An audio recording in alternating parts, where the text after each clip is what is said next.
Welcome back to a new semester, guys. We are on 9-2 now. We're talking about sample proportions.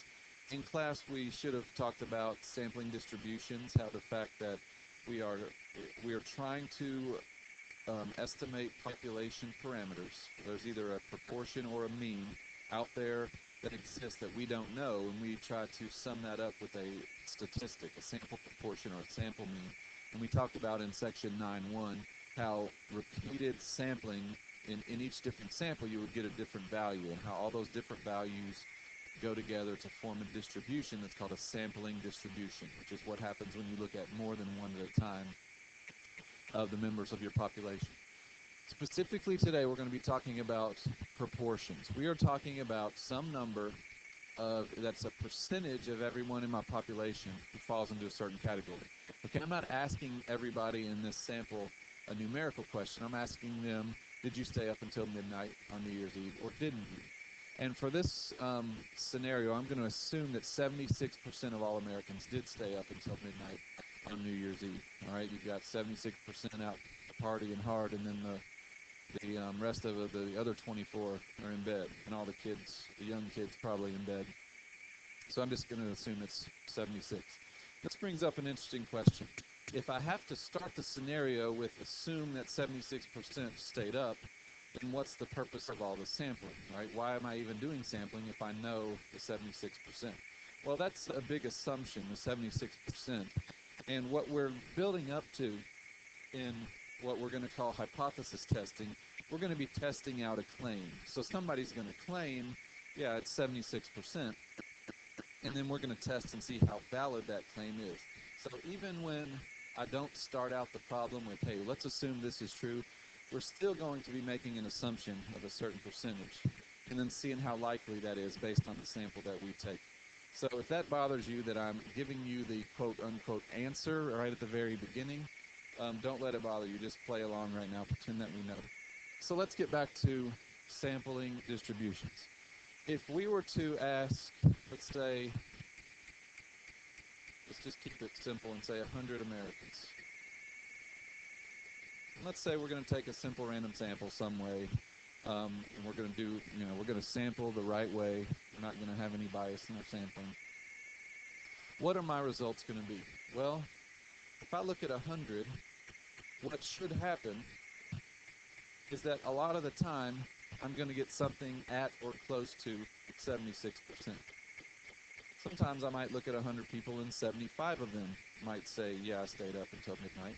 I might get 74, I might get 73, and I might go the other way. Possibly I could get 0. It's a chance that I ask 100 people and none of them stayed up. I could ask 100 people and all 100 of them stayed up.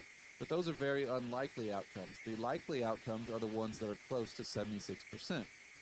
Since that's the true population parameter, I'm assuming, I will get close to that with most of my samples. Okay, so let's just kind of make a plot of what might happen. Ask a bunch of people who say 76, some of them say 75.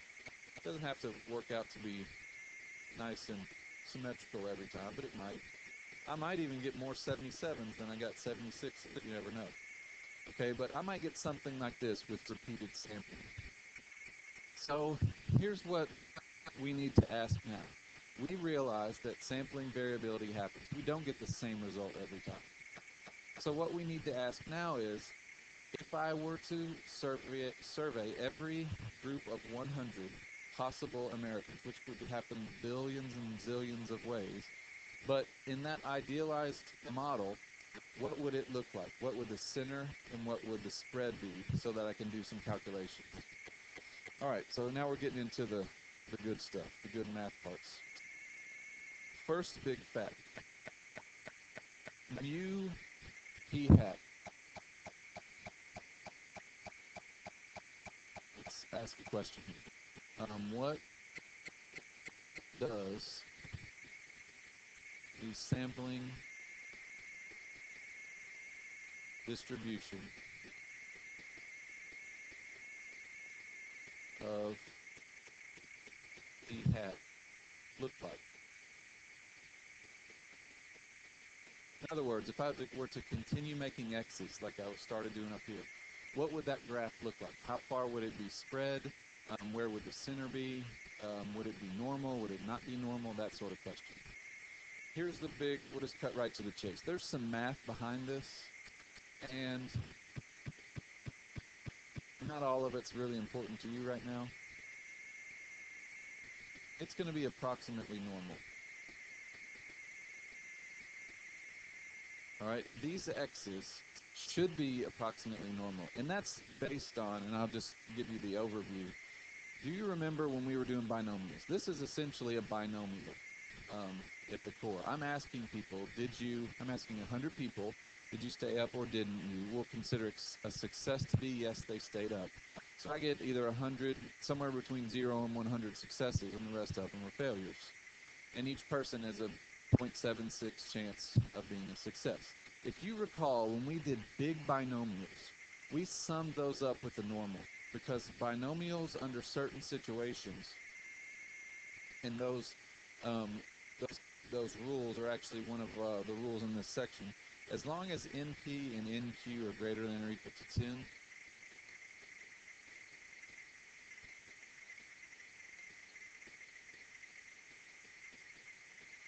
then we'll consider this a big enough binomial. And I'm using binomial loosely. It's not exactly a binomial, but that's what the math behind the scenes is based on. So what we need to know is that these repeated samplings will give us an approximately normal distribution of the percentage of people in our survey who stayed up until midnight. All right, so now what are the characteristics of that normal distribution? Mu p hat. Now this is a little confusing because we're mixing the idea of an average and the idea of a proportion. Remember, the number that I'm measuring about my sample is the proportion of those people who stayed up until midnight. That's the proportion part. But if I'm looking for the average, that's the center of this normal distribution. Basically, I get all the 0.76s and 0.75s and 0.77s and all the numbers that I get, and I average those together. That's going to be the average of my distribution. Mu p hat equals p. So think about what that means. P is the population proportion, in our case 0.76. Mu p hat is the average of all of the sample proportions that I got.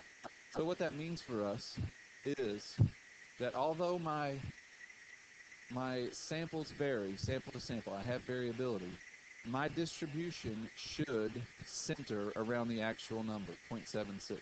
We call p hat an unbiased estimator of p. Meaning, in this new normal distribution that I'm creating, the middle of it will be the actual middle.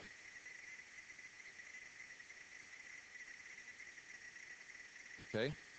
What that also means is when you take a sample of 100 people, you're only going to actually take one sample in practice if you're trying to answer this question as big as possible for that sample.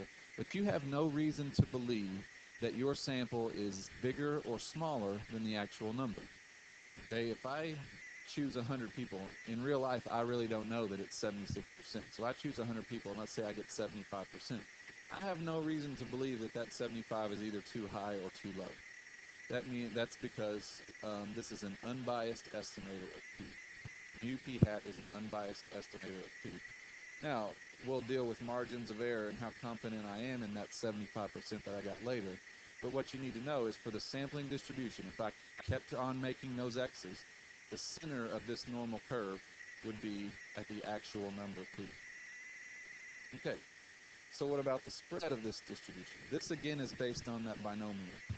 In that binomial stuff that we did before, it was the square root of NPQ was the standard deviation of my binomial. Based on that, I can say that the square root of the distribution of p hat is equal to the square root of PQ over N. All right, and this P is the 0.76. Q then would be 0.24, and N is my sample size. See how that N is on the bottom? What that N on the bottom tells me is that I need to if I want my spread to be less, I need to ask more people. All right, if n gets bigger, then my spread gets less. If I'm wanting to make accurate predictions, I want as small a spread as possible. All right, if my spread can be only a couple of percent by asking a lot of people, then I'm very confident in my number. So the more people I ask, the more confident I am in my result. If I asked 1,000,000 people and my average or my proportion was 77%, then I'm pretty darn confident that that 77% is close because of the fact that I asked so many people. The fact that it's under a square root, what that tells me is if I want my spread to be half as much, I need to ask 4 times as many people. If I want my spread to be 1/3 as much, I need to ask 9 times as many people because the n is on the bottom, but the n is also under a square root sign. So let's recap what we've come up with. Now we've actually put the numbers to it. This stuff right here, this is the heart of what we're talking about today. There's some proportion, and in real life we don't know. We're pretending that we know it right now. You take repeated surveys. Each one gives you a different proportion. You know, they might overlap at some point, but you expect variability in your sampling. And you recreate that over and over, and you create a new distribution made up of all these little samples. What's that distribution like? Well, the fact that this is basically a big binomial tells us that this new distribution we're making is approximately normal. It's centered at the actual p, and its standard deviation is the square root of pq over n. All right, so the more people we ask, the less spread out our distribution is, and the more confident we can be in our predictions. Now, there are 2 rules of thumb. One of them we've covered, and the other one we need to cover. The fact that this is all based on binomial calculation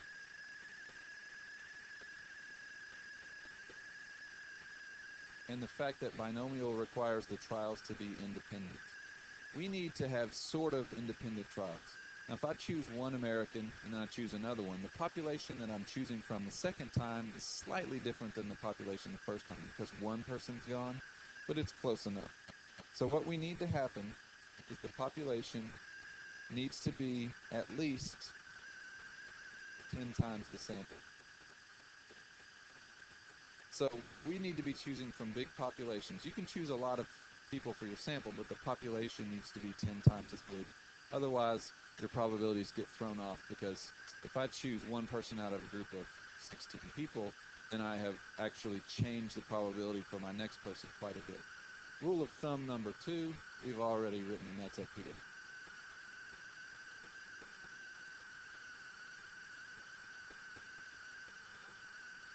So those things are usually going to be true. I just need to mention them. All right. For most of the problems that you ask, these things will both be true, and you can just work them. But that's just so you'll know in case you see those in your book. All right. Let's do an example. Okay. So here's an example. We are going to assume, or we're going to assume we know 14% of all motorcycles registered in the U.S. are Harley-Davidson. And we're going to ask 500 people what kind of motorcycle. Now, what's the distribution? If I were to repeat this over and over, what would my distribution look like? Well, it's normal because we're talking about 500 out of all motorcycles. So the population is 10 times the sample. NP and NQ are both way bigger than 10. So I can assume that this is approximately a normal distribution. The mean of this distribution, I'm going to call that again mu p hat, which is what would happen if where would this distribution be centered if I repeatedly took 500 and found what proportion were Harley owners. It's going to be 0.14, and the standard deviation of my p hat values would be the square root of 0.14 square root of pq over 0.14 times 0.86 equals 500, or about 0.0155. It's not very spread out. It's about 1% spread out. And this is normal, so almost all of our data will be within 3 standard deviations of the mean. So 3 standard deviations is going to be like 4.5%. So, really within 2 standard deviations, about 3%. So that means 95% of my surveys would give me something between 11 and 17%. So you can kind of get an idea using your old normal skills. So what's the probability that we get 20% or more? And judging by what I just said, that should be pretty rare. How do we calculate that? Good old normal CDF. So what I'm looking for is the probability that I get something 20% or more. So I'm going to go 0.2 to infinity. Remember, 1e99 is how we say infinity. With an average of 0.14 and standard deviation of 0.0155. This is going to give me the probability that I ask 500 people and I get a sample of 20% or more. And that is about, let's see, my book does it with the z-table. So let me grab a calculator to get this answer. I get for this 0.00005. So a very small chance that I'm going to get over 20%. So start to think about this, about what it means for taking a survey. How unlikely is the outcome that you get? And that's how you can get into what I was talking about with hypothesis testing. Let's say you don't know the 14%, but somebody just comes up and says, hey, 14% are Harleys. What we're doing is we're testing that claim. If somebody says it's 14%, and then I take a sample of 500 and I get 20%, this number right here is telling me that's the likelihood of me getting 20% if in reality it's 14%, which makes me doubt the 14%. That's just a little preview of what we're heading towards. Normal CDF, 15% or more, 0.15, 1e99, 0.14, 0.0155. So how likely would it be for me to get 15% if in reality it's 14%? And I ask 500 people. Well, let's check that one on my calc. Same entry, but with 15% instead of 20. Gives me 0.259. So that's the likelihood that I would get 15% if in reality it's 14%. 20, that's 26%. That's not very unlikely at all. All right, those numbers that are underlined there, those are what we're going to call p-values. It's the likelihood of getting what we get if in reality the population is 14%. All right? So basically what's happening, we're doing normal calculations. You've been able to do those as long as I give you a mean and a standard deviation. The mean is the population mean, which we assume right now, and it's given in the problem. The standard deviation uses this formula that you just got. And once you know the mean and standard deviation, it's just a bunch of normal calculations. So that's going to wrap it up for 9.2, sampling distribution of sample proportions. And this is just the start of some awesome stats that we're going to do this semester. Happy 2014, Young out.